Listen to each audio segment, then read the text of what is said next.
অস্ট্রেলিয়ার মাটিতে 23 বছর পর টেস্ট খেলতে নামল বাংলাদেশ। ডারউইনে টস হেরে ফিল্ডিংয়ে নেমে জ্বলে উঠলেন 3 পেসার হাসান, তাসকিন ও এবাদত। 12তম ওভারে ব্রেক থ্রু টাইগারদের। ওপেনার জ্যাক ওয়েদারাল্ড 23 রানে আউট। উইকেট নেন পেসার হাসান মাহমুদ। ট্রাভিস হেডকে বিদায় করেন হাসান। এই ওপেনারের সংগ্রহ 22 রান।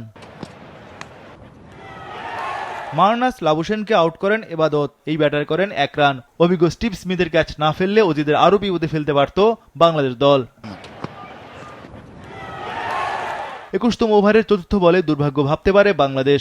স্টিভেন স্মিথের ক্যাচ আউটের আবেদন করে টাইগাররা। বল ব্যাট ছুঁয়ে গেছে মনে হলো স্নিকোতে, কিছুই ধরা পড়েনি। বসুন্ধরা টিস্যু, অশুদ্ধতার বিরুদ্ধে এক বিন্দুও ছাড় নয়। লাঞ্চের ঠিক আগে ক্যামেরুন গ্রিনকে বিদায় করেন তাসকিন। গ্রিন আউট 13 রানে। লাঞ্চ পর্যন্ত অজিদের সংগ্রহ 4 উইকেটে 74 রান। চরম ব্যাকফুটে স্বাগতিক দল।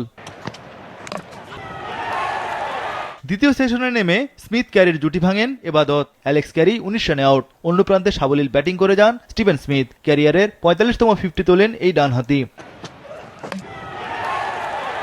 হাসান এবাদতের পর তাসকিনও 2 উইকেট শিকার করলেন। বি ওয়েবস্টার 12 রানে আউট। 152 রানে 6 উইকেট হারিয়ে ব্যাটিং বিপর্যয়ে পড়ে যায় অজিরা। এরপরই হাসান মাহমুদের ঝলক। অধিনায়ক প্যাট কামিন্স আউট 9 রানে। হাসান মাহমুদের তৃতীয় উইকেট শিকার। মিচেল স্টার্কও দ্রুত বিদায় নেন। মিচেল স্টার্ক আউট 1 রানে। পেসার হাসান মাহমুদের 4 উইকেট শিকার। চা বিরতি পর্যন্ত স্বাগতিক অস্ট্রেলিয়ার সংগ্রহ 8 উইকেটে 183 রান। এই সেশনে 109 রানের খরচে 4 উইকেট পেল টাইগাররা। অভিজ্ঞ স্মিথ অপরাজিত ছিলেন 67 রানে। তার সঙ্গে নাথান লায়ন অপরাজিত ছিলেন 0-তে।